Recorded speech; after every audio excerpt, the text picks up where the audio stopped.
Şeffaf Mutfak'tan herkese yeniden merhabalar.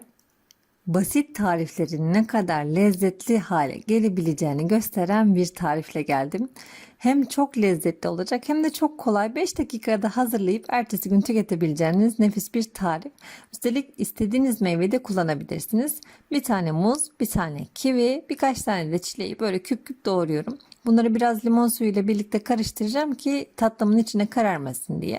Daha sonra her tarafta bulabileceğiniz bir pudinge ihtiyacımız var. Bütün marketlerde bulabileceğiniz bir pudinge ihtiyacımız var.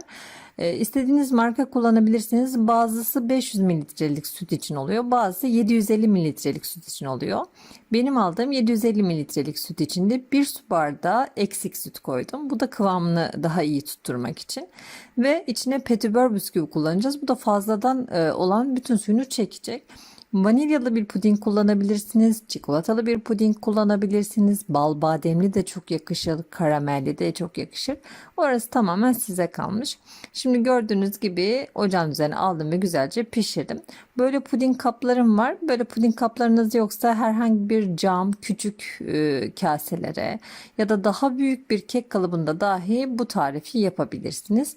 Öncelikle biraz meyvelerden koyacağım. Kaşık kaşık. Sonra içine petibör bisküvilerden koyacağım. Dediğim gibi bu petibör bisküviler hem pasta gibi olmasını sağlayacak hem de pudingin fazla nemini çekecek ve pudingi katılaştıracak. O yüzden mutlaka sizler de petibör olur, bebe bisküvisi olur, herhangi bir sevdiğiniz bisküviyle birlikte içini şenlendirin. Daha sonra içine tekrar meyve ve puding olarak bütün kaplarımı dolduruyorum. Üzerlerini kapatacağım. Bir gece bu dolapta bekleteceğim. Ertesi gün bizi şahane karşılayacaklar.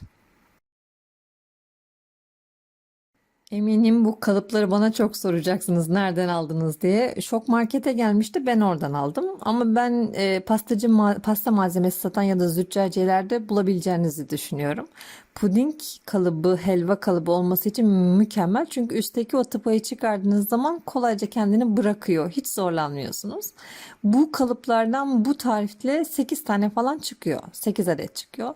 Üzerine dilerseniz karamel sosla süsleyebilirsiniz. Ben küçük bir tavada hemen karamel pişirdim. Çikolata sosu olur, fındık serpebilirsiniz. İstediğiniz gibi süsleyebilirsiniz. Sade olarak da tüketebilirsiniz.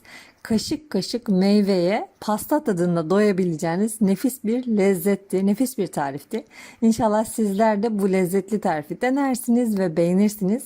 Beğenilerinizi bizlerle paylaşırsınız. Bu ve bunun gibi birçok tarif için kanalımı ziyaret edebilirsiniz. Videolarımızı beğenmeyi, paylaşmayı, yorum yapmayı ihmal etmeyin.